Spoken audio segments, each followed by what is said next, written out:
Okay, Caprice, can you hear me now? Can you hear me now? I just plugged something in, I think was the problem. Can you hear me now? I tried on my iPad too. The screen was frozen. Okay, can you hear me now? Okay, great.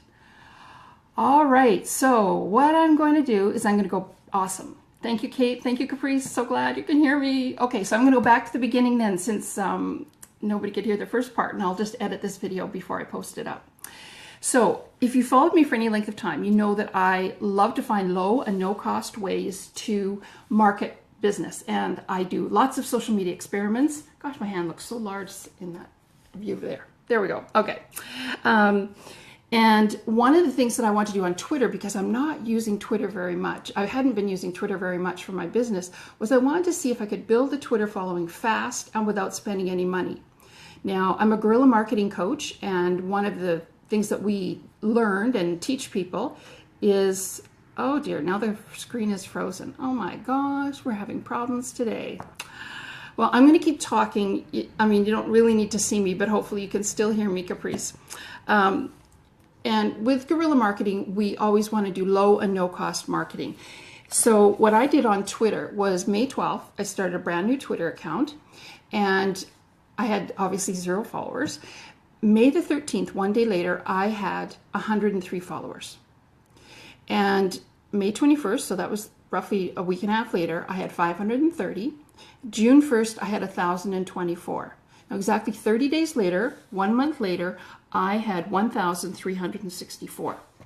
And I did this all with no ads, no paid promotion. So I'm going to share with you my top 3 strategies that got me that many followers that fast. So my top 3 tips. Number 1 tip is create Twitter lists. I'm just looking at my notes here. I like to organize all my followers, because as you grow your following, on one of my Twitter accounts, I have nearly 6,000 followers. And if I was to just scroll through that news feed every day, it would be overwhelming to try and read the tweets from 6,000 people. So I create lists. Now, for my Wendy Gets Social handle on Twitter, I have lists for things like Greater Vancouver Biz, because I live in Vancouver, so I like to promote local businesses. I have one for entrepreneurial leaders, and so these are people like Gary Vaynerchuk, Tony Robbins, the guys from Shark Tank. I have one for bloggers, writers, and authors.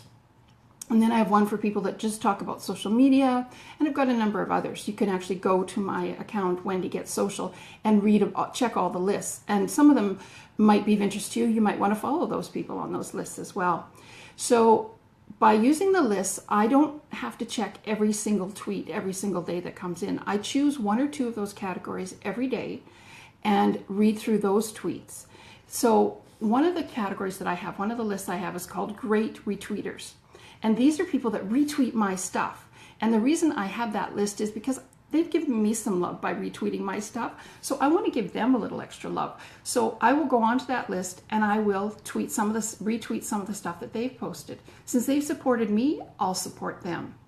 And then I also say to myself, okay, on Monday, what do I want to share with people? Sometimes Mondays are hard for people to get going after a weekend.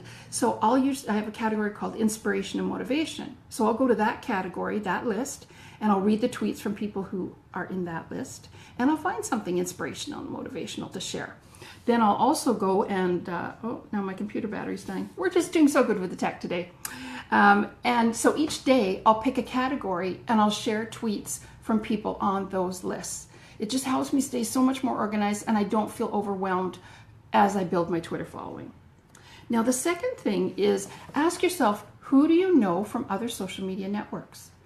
One of the things that I did when I started on Twitter was I went back to my Facebook group that I have, Social Media with Heart. If you're not in it, join it. Send me a message and I'll connect you in. But I also went to the Facebook groups that I participate in. And I went to my Facebook business page and I took a look at the people that are most engaged with me. And then I sought them out on Twitter. I was able to find them on Twitter. And if I couldn't easily find them, I didn't waste a lot of time. But if I couldn't easily find them, I'd just say, hey, what's your Twitter handle? I'd like to follow you. And so I would follow them. And that quickly got a lot of people following me back. Because most people on Twitter will reciprocate with a follow back if you're posting stuff they want. And that's why it's important to connect with people that are already connected to you on other social media networks, because then they already know you and you know that you have things in common and they're going to be interested in what you're posting on Twitter. And the third tip is hashtags. And that's what Twitter's basically known for, is hashtags. And there's some great ways that you can use hashtags to actually find clients. So one of the things that I encourage people to do when they work with me, before we even do anything in terms of deciding what social media platforms they should be on, is we make a list of at least 50, hopefully 100, keywords and phrases that your ideal client would be likely to use when they're searching for you. What would they type into Google when they went looking for you? So as an example, Caprice is an artist, and I know that she teaches art and she gives art lessons. So hashtags that her clients, or words that her clients would be using on Twitter, would be art lessons. And I can't remember the city you live in, Caprice, so I'm just going to pretend you live in Vancouver. But you could use a hashtag called art lessons Vancouver, Vancouver art teacher, anything that your potential clients are going to be using when they're looking for you online. Then make a list of, say, 4 or 5 of those and use those hashtags in every single tweet that you send out. That way, anytime your ideal clients are searching for you, your hashtag will show up, your tweet will show up. And then you can do the opposite too, is you can go to Twitter and you can search those hashtags yourself and find people that are looking for an art teacher, art lessons, oil painting lessons, that kind of thing. So the hashtags are your friend. They're not just a way to fill out the spaces in your tweets. They really are a way for you to find contacts, to find leads, to find joint venture partners, and they're really a quick way to do a search. So make that list of 50 to 100 keywords and phrases that your ideal clients get in the head of your ideal client. Narrow it down. When I work with my clients on this, we talk about everything from age, gender, are they married, do they have kids, do they have pets, what do they drive, where do they shop, what do they eat, do they go out to restaurants, do they travel? All those kinds of things are going to help you figure out who exactly your ideal client is. And then you're going to know how to appeal to them, because every kind of person likes something different. So you want to be sure that you're appealing to your ideal clients. So creating lists to organize your followers. Who do you know from other social networks? And another tip that I've done there is I created a little thank you card using Canva. You're probably familiar with that, canva.com. And I created a cute little thank you card that said, thanks so much for following me on Twitter. I love meeting new people and I'm excited to get to know you more and read your tweets. And then when people followed me, just in those first few weeks, as I was really building that following, I would send back that little thank you card as a graphic to them. I would tweet it to the people that followed me. And very few people do that kind of thing. They don't reach out and do those little thank yous. And I want to say one thing about thank yous. Please, please, please, please, please, never, never, never, never use any service that allows you to use the direct message automatic, thank you for following me on Twitter. It looks really bad. It doesn't look professional and nobody likes them. If you're going to send a direct message, make it personal. Send it directly to them. Hey, thanks for following me on Twitter. But don't just leave it at that first sentence, because they're going to think it's an automated message. Go more in depth. Give some context. As an example, let's say you follow somebody and they're an influencer in your marketplace and you've read one of their books. So you could say, hey, thanks so much for following me. I really appreciate it. I just read your latest book. Name the book. And I was so impressed that I want to follow you and learn more from you. So make sure that you give context if you're going to use those follow back thank yous, but don't use the automated services. It just looks so bad. I had one the other day that someone thanked me for following them, and then they tried to sell me right away into their high-end $2,000 program. I immediately unfollowed. I just thought, there's no way. I don't know you. I don't like you. I don't trust you. And now you've just destroyed any opportunity for me to do any of those things. So if you're going to send thank yous, make sure they're personalized. Consider making a cute little graphic that you can use just in those first few weeks as you're building your following, because it will make you stand out and people will follow you back. And another little tip is post stuff that people want to retweet. Post things. I find when I'm on Twitter, I don't have a lot of time to read. Again, it's 140 characters, but you also want to be sure that what you're tweeting about is really important. I like to give little quick tips. So tweet stuff out that is usable right away, something that someone can read and go, oh, I could do that right now. Or one of the things that I do is I do a lot of interviews on podcasts and radio shows, is I have all those links and I'll say, hey, here's a great 20-minute interview. And I tell people how long it's going to be so they can set aside the time that I did with so-and-so. And I'll tag that person so they see that tweet and they will retweet it. And then I'll put a link to that interview. If you don't do interviews, that's okay. Maybe you got some great blog posts, but tell people what you're linking to. Oftentimes you'll see people post, I just posted on Facebook and there's a link. I am not clicking that link and wasting time if you don't tell me what I'm going to see. So make sure you tell people what it is you want them to click on. And one of the other things that I do too is I use my Facebook cover, or sorry, my Twitter cover page to promote things. And so I will use it to, one of the ways I'm using it right now is talking about my private Facebook group, Social Media with Heart. So it's all about that, and it's got a bit.ly link right in the cover photo. And that bit.ly link to my Social Media with Heart group is also in my bio. So make sure that your bio is really well filled out and you're giving people something to do when they read that bio. So those are a few little tips that hopefully will help you get more out of Twitter. And I'm just do a quick recap. One is make lists. I need to make better notes for myself. Ask yourself, who do you know, and who do you know from other social networks that you can follow? Thanks, Kate. Yeah, I find that the personal notes with the personal thank you, that little graphic I created, it got lots of feedback. And one thing that I did with the personal graphic too is I belong to a women's networking group. I created a special one just for them. So if you belong to, say, a Facebook group or an offline networking group, you could make a thank you card just for that group. And that'll be really, something unique. Nobody else, I haven't seen anybody else do that. So the thank you card really does work in the beginning. It really does help you generate those followers fast. So ask yourself who you know from other social networks, and you can follow them on Twitter. And hashtags, make a list of the ones that your ideal clients are going to be using and use those both to include in your tweets, but also to search for your potential clients. So Kate is a writer and great writer and editor. So you could use the hashtag editor, writer, writer's coach, and you could actually go and search for editor or writer wanted, writer needed hashtags on Twitter, because a lot of people do post their needs on there. In fact, I'm helping a client find a new staff member right now. And I have posts that with the hashtag job opening, because I know a lot of people search that hashtag. So just get in the head of your clients and use the hashtags that they use. So hopefully those tips have helped you. What I learned in those 30 days, it can't really be compressed into just a short Facebook Live presentation. So this Thursday morning, I'm going to be doing a masterclass on Twitter. And I'm going to be covering a whole bunch of stuff that you can use right away to build your Twitter following fast. So I'm going to talk about your bio and how to put stuff in there that's going to attract your ideal clients. You don't want a bunch of followers if they're not your ideal clients. Don't just go for the numbers. I'd rather see you have a smaller Twitter following, but have them be your ideal clients than have you have huge numbers of people that really have no interest in ever buying from you.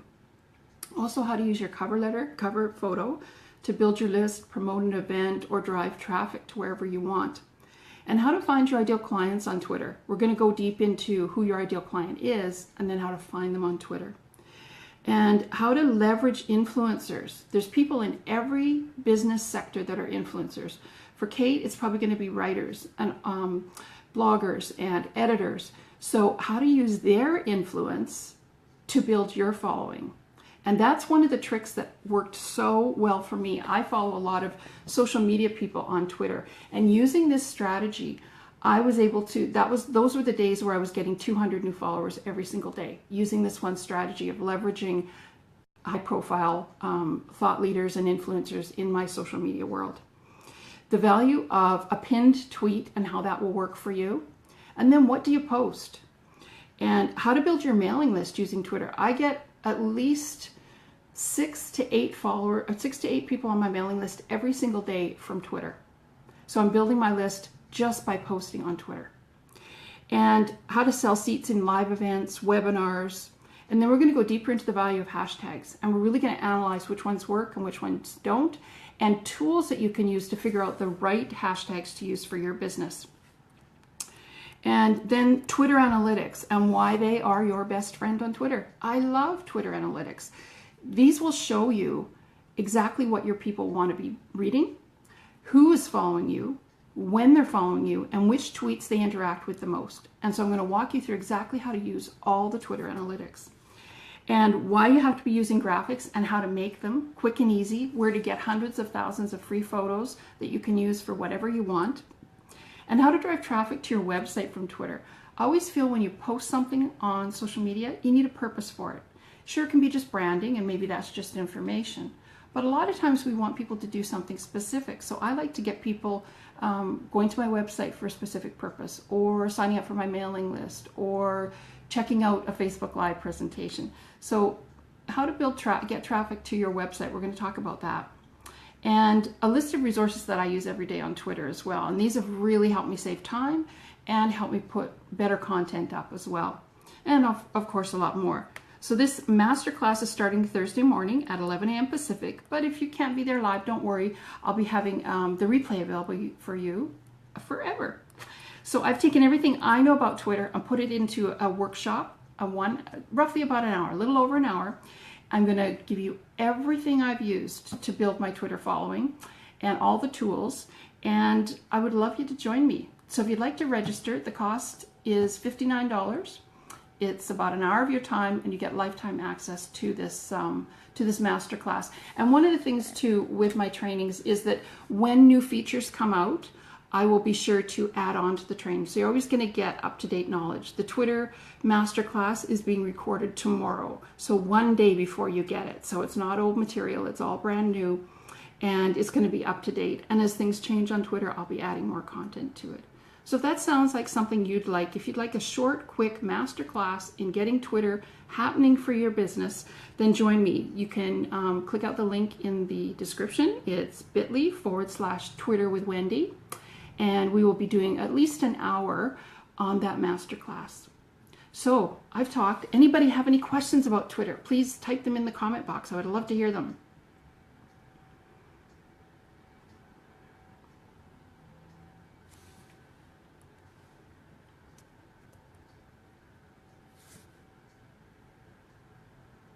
Okay.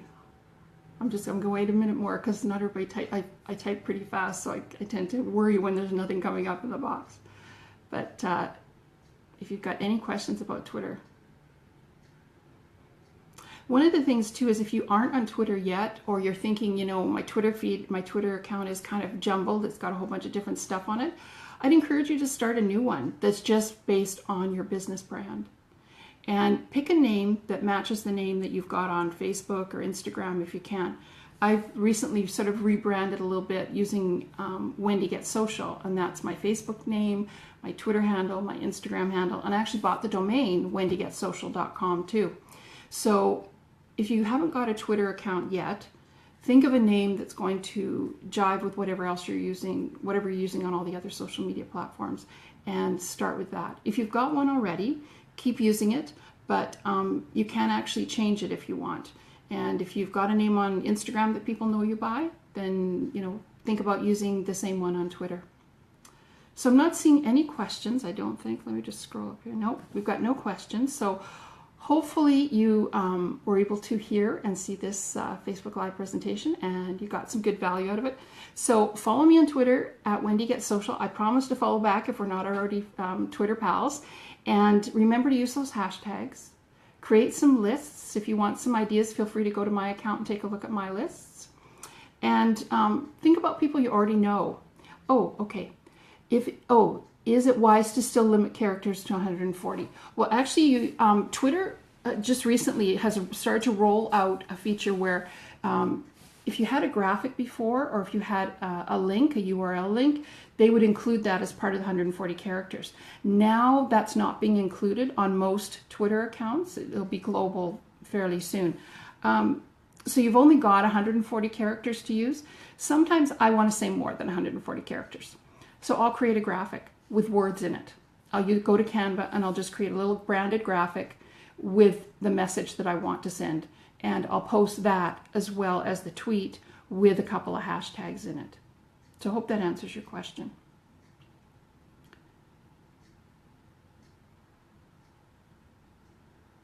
And you don't, if you don't want to use 140 characters, you don't have to. If you can say your message in less, then go for it. But I always think, if you've got 140 characters, why not use them? Maybe throw in a couple of extra hashtags. And one of the tools I'm going to share with you on Thursday in the masterclass is how do you know what hashtags people are searching for in your area of expertise or in your market. So I'll share with you a couple of tools that you can use to actually find what hashtags people are using. So thanks for your question, Kate. And thanks for joining me, Caprice and Kate. I really appreciate it. And hopefully there'll be people watching the replay. So if you watch the replay and you weren't able to join us live, feel free to post your comments. I will be checking to see if there's any other questions. So just feel free to post them anytime. And I'll be doing another Facebook Live fairly soon because these are kind of fun. I like doing this. So if you haven't tried Facebook Live yet, give it a shot. It is a lot of fun. So thanks for joining me, and I will see you soon on the interwebs. Have a grateful day, friends. Bye.